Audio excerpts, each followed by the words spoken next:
மெத்தைக்கு மேல உன்னோட சேலை என் கையில் சேர்க்கும் வேளை என்ன நினைச்ச எப்போதும் போல உன்னோட வேலை ஆரம்பமாச்சுதுன்னு நானும் நினைச்சேன். நீ உள்காயத்தை பார்க்கிறப்போ என்ன நினைச்ச நீ நகம் வெட்ட வேணும்னு சொல்ல நினைச்சேன். நாம் ஒன்னோடு ஒன்னாகும் நேரத்தில் உன் பூந்தேகம் தாங்கும் நினைச்சையா கல்யாண சொர்க்கத்துல கச்சேரி நேரம்னு கட்டி பிடிச்சேன்.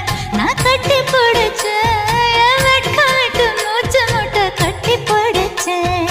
சொக்கி தவிச்சேன் சொக்கி தவிச்சேன் நான் சொர்க்கத்தையே எட்டியதா துள்ளி குதிச்சேன் சொக்கி தவிச்சேன் சொக்கி தவிச்சேன் நான் சொர்க்கத்தையே எட்டியதா துள்ளி குதிச்சேன்